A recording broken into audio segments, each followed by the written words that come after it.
अस्सलाम वालेकुम, कैसे हैं आप सब लोग। उम्मीद करते हैं सब खैरियत से होंगे, जहाँ रहें खुश रहें, हंसते मुस्कुराते रहें और साथ ही ईद की खुशियाँ भी मनाते रहें। तो आज है ईद उल अज़हा और मेरी तरफ से तमाम अहले इस्लाम को ईद उल अज़हा बहुत बहुत मुबारक। और यहाँ सुबह सुबह का टाइम है, 5 बज रहे हैं अभी। और जो है ईद की नमाज़ का टाइम है। फ़जर तो यहाँ हो जाती है 3:30 बजे तक। तो फ़जर की नमाज़ पढ़ने के बाद हम लोग जागे हुए थे, इंतज़ार कर रहे थे कि ईद की नमाज़ के लिए कब जाना है। तो मेरे हस्बैंड तो जा चुके हैं नमाज़ पढ़ने के लिए, और यहाँ मैं विंडो से देख रही थी कि बाहर का क्या माहौल है।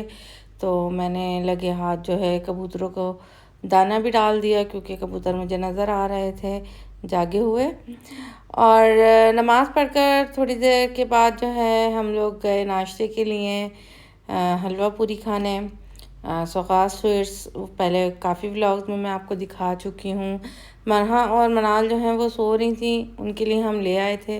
और मिशाल जो है वो हमारे साथ चली गई थी, क्योंकि बच्चों को इतनी जल्दी उठना पसंद नहीं, और वैसे भी रात को वो लोग देर से सोए थे।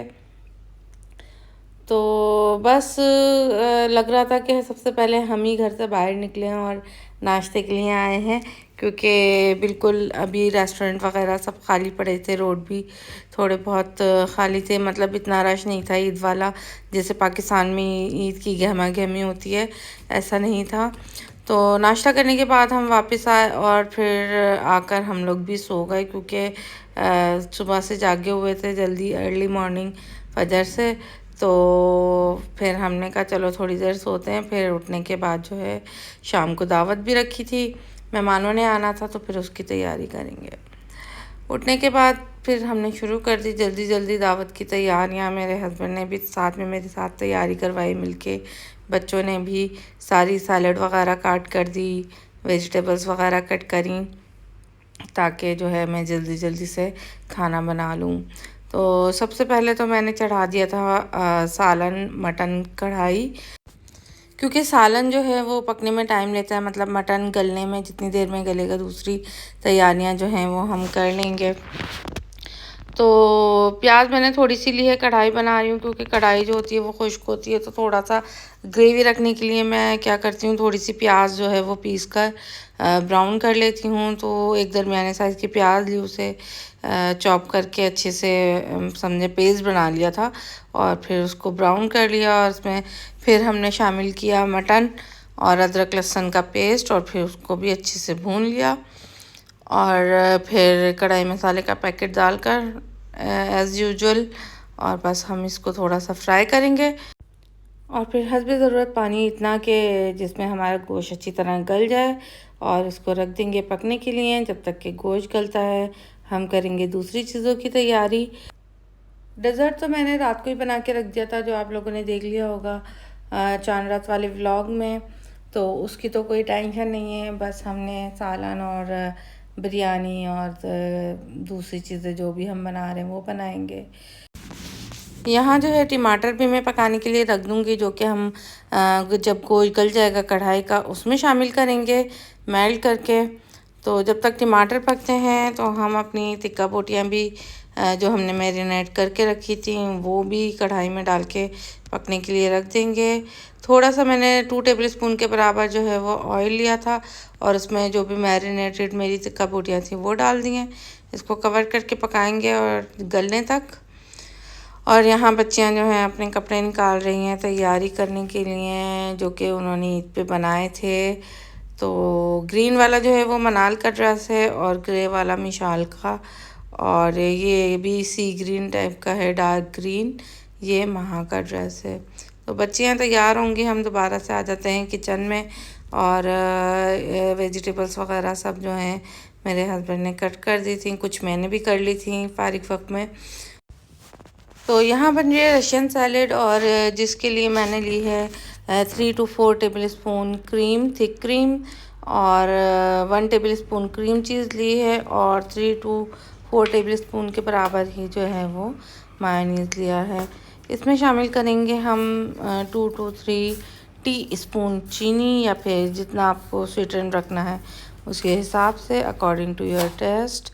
और हाफ़ टी स्पून जो है ब्लैक पेपर इसमें शामिल करूँगी बस, और फिर इसको हम अच्छी तरह से कर लेंगे मिक्स। और इसमें करेंगे शामिल सारी अपनी वेजिटेबल्स, जिसमें मैंने लिए हैं carrot, cabbage, apple, pineapple and macaronis थोड़ी मैंने बॉईल करके रख ली थी, वो भी हम इसमें शामिल करेंगे। अच्छी सी हमारी जो है वो रशियन सैलेड तैयार हो जाएगी। और बॉइल्ड पोटैटोज भी डलते हैं इसमें, लेकिन इतने ज़्यादा हमारे घर में बॉइल्ड पोटैटो नहीं खाए जाते। हाँ, फ्राइज़ वगैरह बच्चे जो हैं बहुत शौक़ से खाते हैं, और चावलों में शौक़ से खाते हैं, लेकिन सैलेड में उन्हें पसंद नहीं है, तो फिर मैंने वो स्किप कर दी। सोचा कि शायद मेहमानों को भी पसंद ना आए। अक्सर हम यही सोचते हैं कि जो चीज़ हमें पसंद नहीं है शायद वो दूसरों को भी पसंद ना आए। जाहिर सी बात है, कुछ दूसरों की पसंद का अंदाज़ा लगाना इतना आसान नहीं होता, और जो साथ रहते हैं आपके उन ज़ाहिर है उन्हीं की पसंद का अंदाज़ा होता है कि किसको क्या खाना पसंद है और क्या खाना नहीं पसंद है। एनीवेज, सारी चीज़ों को हम कंबाइन कर लेंगे और अच्छी तरह से मिक्स कर देंगे, और फिर रख देंगे फ्रिज में थोड़ा सा ठंडा होने के लिए, क्योंकि ठंडी ठंडी अच्छी लगती है। क्योंकि अभी मेहमानों के आने में टाइम है, अभी तो तैयारी चल रही है सारी। जब मेहमान आएंगे तो फिर हम सारी चीज़ें डिश आउट कर लेंगे। अब तैयारी हो रही है बिरयानी बनाने की। इसके लिए मैंने लिया है 1.5 कप ऑयल, क्योंकि 1.5 kg जो है बिरयानी बना रही हूँ मैं। तो ऑयल लिया है हमने, और इसमें हमने डाल दी एक दरमियाने साइज़ की प्याज अच्छे से चॉप करके, जो कि मैं कर लूँगी फ्राई और ब्राउन कर लूँगी।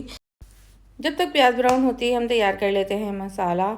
और इसके लिए मैंने लिया है फुल कप ऑफ योगर्ट, दही, और उसमें 1.5 पैकेट जो है वो मैं बिरयानी मसाले का शामिल करूँगी, क्योंकि 1.5 kg के साथ 1.5 पैकेट जो है बिल्कुल परफेक्ट रहेगा। तो मसाला जो है दही में अच्छी तरह मिक्स कर लेंगे, जैसे कि करते हैं हमेशा से। और फिर जब हमारी प्याज ब्राउन हो जाएगी, उसके बाद हम करेंगे फ्राई चिकन को, और अदरक लहसुन का पेस्ट भी इसमें शामिल करेंगे। और जब चिकन जो है फ्राई हो जाएगी, तो फिर इसमें हम शामिल करेंगे ये सारा दही और बिरयानी मसाले का मिक्सचर, और साथ में थोड़े से टमाटर भी इसमें मैं शामिल करूँगी। तकरीबन 6 से 8 टमाटर जो है वो मैंने गोल गोल स्लाइस काट लिए थे। थोड़े मैं इस वक्त शामिल करूँगी इसमें, और थोड़े जो हैं एंड में हम जब मसाला तैयार हो जाएगा तो फिर शामिल करेंगे दम लगाते वक्त। तो बस थोड़े से टमाटर और डालकर, जितनी मुझे लग रही थी कि ज़रूरत है डालने की, तो उसको हम कवर करके पकाने के लिए रखेंगे। और जब चिकन गल जाएगी और मसाला भुन जाएगा, तो बाकी के टमाटर और पुदीना और हरी मिर्चें, ये सब हम एक साथ ही इसमें शामिल कर और फिर कवर करके रख देंगे, और ढक्कन हम नहीं खोलेंगे जब तक कि हमारे चावल ब्राउन नहीं हो जाएंगे। तो बस अब इसको, बिरयानी का मसाला तो हो गया है तैयार, और इसको रखेंगे हम साइड पर, और फिर करेंगे तैयारी चावल बॉईल करने की। तो चावल बॉईल करने के लिए मैंने हस्बे ज़रूरत पानी लिया है, और उसमें थोड़ा साबुत गरम मसाला और नमक शामिल किया है, साथ में 2-3 बे लीफ यानी तेज़पात के पत्ते। और फिर इसको जब पानी में बॉईल आ जाएगा तो इसमें हम डाल देंगे चावल, और जिस तरह से हम 90 या 95% चावल बॉईल करते हैं उतने ही करेंगे। जब तक चावल बॉईल होते हैं हम लोग कर लेते हैं असेंबलिंग चीज़ों की। और जो कल मैंने लबे शीरी बनाया था वो भी हमने बाउल्स में ट्रांसफ़र कर दिया, उसकी थोड़ी सी डेकोरेशन कर देंगे जेली और बादाम पिस्तों के साथ, और फिर दोबारा से फ्रिज में रख देंगे ताकि अच्छे से ठंडा रहे। और बहुत ही मज़े का बना था, क्योंकि पूरी ओवरनाइट जो है ये ठंडा हो गया था, तो बहुत टेस्टी बना था। तो चावल हमारे बॉईल हो गए थे, बस अब हम बिरयानी जो है वो लेयर्स लगाकर और दम पे लगा देंगे, क्योंकि मेहमानों के आने का भी टाइम तकरीबन होता ही जा रहा है। और जैसे कि मैं कहती हूँ कि चावल जो है बिरयानी वो हमेशा मैं एंड टाइम पर ही दम रहती हूँ ताकि गरम रहे। सालन वगैरह का, दूसरी चीज़ों का ऑप्शन हमारे पास होता है कि हम गरम कर लें, लेकिन चावल दोबारा से गरम करना थोड़ा सा वो मुश्किल लगता है मुझे, कि उनकी जो शक्ल है वो ख़राब ना हो जाए जो फ्रेशनेस होती है चावलों की गर्म करने के बाद। तो फिर मैं एंड टाइम पे ही चावल जो है वो दम देती हूँ मेहमानों के जब आने का वक्त करीब करीब होता है। तो चावल भी हमने बिरयानी लगा दी है दम पर, और रशियन सैलेड भी हमने एक सर्विंग डिश जो है उसमें ट्रांसफ़र कर दी है। टिक्का बोटियाँ भी हमारी बन गई थी, वो मैं रिकॉर्ड नहीं कर सकी एंड उसका, क्योंकि बच्चे ले गए थे मोबाइल, अपनी वीडियोस वगैरह बना रहे थे, जो भी वो तैयारियां कर रहे थे अपनी। तो बिरयानी दम आ चुकी है और ये भी हम डिश आउट कर कर जो है, और फिर सालन हमने डिश आउट कर लिया है। कढ़ाई जो हमने बनाई थी मटन कढ़ाई, और फाइनल टच दे रहे हैं सारी चीज़ों का। तो ये सारी थी तैयारियां आज की दावत की। मेहमान आ जाएंगे तो फिर बिल्कुल भी मेहमानों के सामने तो हम वीडियो नहीं बना सकते और मेहमानों की भी नहीं बना सकते, क्योंकि हर किसी को पसंद नहीं होता वीडियो में या व्लॉग में आना।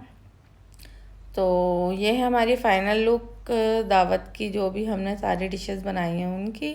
तो व्लॉग पसंद आया तो लाइक शेयर एंड कमेंट करना मत भूलिएगा, और चैनल सब्सक्राइब नहीं किया है तो कर लें और बेल आइकन प्रेस कर दें। अपना बहुत ख्याल रखें, दुआओं में याद रखें। इजाज़त दीजिए, अल्लाह हाफ़िज़।